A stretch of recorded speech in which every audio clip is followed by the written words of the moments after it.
Hello traders, इस video में बात करेंगे जिन लोगों को ट्रेडिंग में लॉस होता है तो लॉस को कम कैसे करें और लॉस से कैसे बचें। इस वीडियो को पूरा देखना, वीडियो को लाइक, चैनल को सब्सक्राइब कर देना। ऐसे वीडियो मेरे चैनल पर आपको मिलते रहेंगे। मैं आपको बिल्कुल जो भी बताऊंगा रियल और अपने एक्सपीरियंस से बताऊंगा, क्योंकि मैं भी ट्रेडिंग करता हूं। तो जब मैंने इस लॉजिक को फॉलो किया तो मेरा धीरे धीरे जो है लॉस कम हो गया। तो उसमें क्या करना है दोस्तों, सबसे पहली भूल क्या होती है, ट्रेडर्स सबसे पहली भूल करते हैं कि ओवर ट्रेडिंग करते हैं। ओवर ट्रेडिंग करते हैं, ये सब जानते हैं, लेकिन वो कंट्रोल नहीं कर पाते हैं।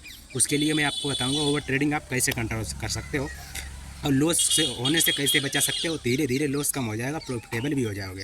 पहली बात है, ट्रेडिंग में रिस्क है। ट्रेडिंग अगर ना करो तो सही है, ट्रेडिंग छोड़ दो, दूसरा धंधा कर लो, सही है। लेकिन अगर ट्रेडिंग करते हो, ट्रेडिंग में रिस्क होता है, इसलिए एसएल वगैरह जरूर, एसएल जो है लगाना जरूरी रहता है। और टारगेट मिले तो टारगेट भी लेना जरूरी रहता है, नहीं तो टारगेट नहीं लोगे, जब भी रिवर्स हो जाएगा। तो आपको क्या करना है, देखिए सबसे पहले आपको सीखना है लॉजिक जो है सीखना है।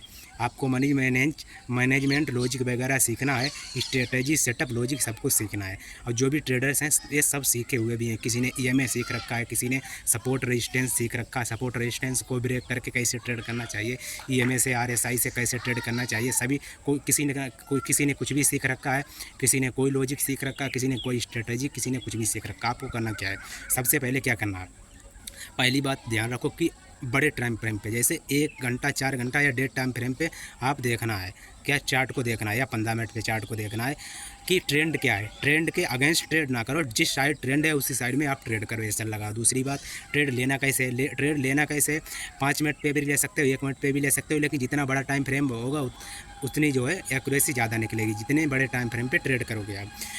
उसके लिए आपको क्या करना है, सबसे पहले आपको डबल कन्फर्मेशन लेना है। डबल कन्फर्मेशन लोगे तो आपका ट्रेड सही जाएगा, गलत ट्रेड कम जाएंगे। और एसएल टारगेट लगाना है। अगर ट्रिपल कन्फर्मेशन से ट्रेड करते हो, 3 कन्फर्मेशन के साथ अगर ट्रेड तुम लोगे तो आपका जो है एसएल जल्दी नहीं हिट होगा, टारगेट ज़्यादा होंगे। अगर 1 कन्फर्मेशन से ट्रेड लोगे तो आपके एसएल ज़्यादा जाएंगे, टारगेट कम जाएंगे। यही लोग गलती करते हैं कि 1 कन्फर्मेशन के साथ ट्रेड ले लेते हैं। ये मैं आपको 100% गारंटी देता हूँ, अगर 3 कन्फर्मेशन के साथ और 2 कन्फर्मेशन के साथ अगर ट्रेड लेते हो तो आपको एसएल आपके कम जाएंगे, टारगेट ज़्यादा मिलेंगे, एक्यूरेसी आपकी ज़रूर निकलेगी। एसएल टारगेट लगाओ 1/2 का रखो, यानी कि अगर 5 रुपये का एसएल लेते हो तो 10 रुपये का टारगेट रखो। और 3 कन्फर्मेशन और 2 कन्फर्मेशन लेने के साथ ट्रेड लो अगर, तो आपकी एक्यूरेसी अच्छी निकलेगी और धीरे धीरे प्रॉफिटेबल हो जाओगे। लॉस है धीरे धीरे कम हो जाएगा। तो आपको क्या करना, आपका जैसे ईएमए से ट्रेड लेते हो तो एक जो है आपने ईएमए का कन्फर्मेशन ले लिया, दूसरा कन्फर्मेशन ले लिया, जैसे ट्रेंड लाइन का कन्फर्मेशन ले लिया, 2 कन्फर्मेशन हो गए। तीसरा भी कन्फर्मेशन आप जैसे पुल बैक का ले सकते हो, जैसे मार्केट किसी साइड जा रहा है वहाँ से पुल बैक का कन्फर्मेशन ले सकते हो आप। 3 कन्फर्मेशन, 2 कन्फर्मेशन पे ट्रेड लो, उससे क्या होगा, एक्यूरेसी निकलेगी। दूसरी बात, आपके ट्रेड कम होंगे। 1 कन्फर्मेशन के साथ ट्रेड ले लेते हो, ट्रेड ज़्यादा बन जाते हैं, ओवर ट्रेडिंग हो जाती है। 3 कन्फर्मेशन के साथ ट्रेड लोगे तो ओवर ट्रेडिंग नहीं हो पाएगी, क्योंकि ट्रेड कम बनेंगे, आपकी एक्यूरेसी ज़्यादा निकलेगी। तो आपको 3 या 2 कन्फर्मेशन के साथ ट्रेड लो, जैसे कि ईएमए है, ट्रेंड लाइन है, ब्रेकआउट, ब्रेक डाउन है, आरएसआई है, यानी कि 3 कन्फर्मेशन लो, 2 कन्फर्मेशन लो। जब आप ट्रेड लो तो आपके ट्रेड सही जा सकते हैं, एसएल कम जाएंगे और टारगेट ज़्यादा होंगे। टारगेट एसएल जरूर लगा के रखें, एसएल जरूर लगा के रखें, एसएल लेना सीखो, जब ही आपको प्रॉफिट हो पाएगा।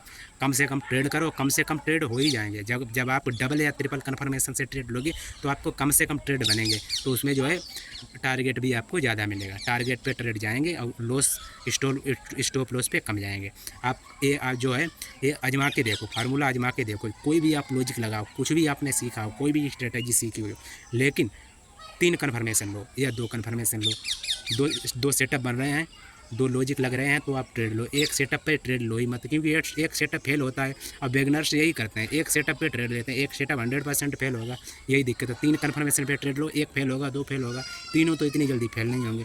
तो आप 2 या 3 कन्फर्मेशन पे ट्रेड लेके देखो, एक्यूरेसी आपकी निकलेगी अच्छी। और एसएल लगाओ और टारगेट भी लगाओ पूरा। टारगेट मिलता है तो टारगेट लो, एसएल मिलता है तो एसएल लो। 100% मार्केट में कुछ होता नहीं है, लेकिन आप आजमा के देखो, 2 कन्फर्मेशन से ट्रेड लो, सिंगल कन्फर्मेशन पे ट्रेड मत लो। और बिगनर्स क्या करते हैं, मार्केट भाग रही होती है, ग्रीन कैंडल या रेड कैंडल उनको बड़ी कैंडल दिखती है, वहीं पे एंट्री लेते हैं, यही गलती होती है।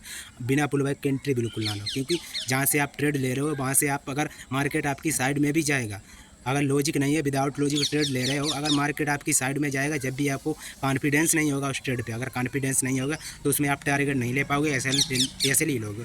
एसएल नहीं लोगे तो 2-4 पॉइंट लोगे। अगर आप जो कन्फर्मेशन से ट्रेड लोगे, लॉजिक के साथ ट्रेड लोगे, तो आपको वहाँ पे कॉन्फिडेंस होगा, अच्छा टारगेट मिलेगा। इसलिए विदाउट पुलबैक के कोई भी ट्रेड नहीं लेना चाहिए। वीडियो को एंड करते हैं, क्योंकि वीडियो लंबा हो गया। चैनल को सब्सक्राइब कर देना। धन्यवाद।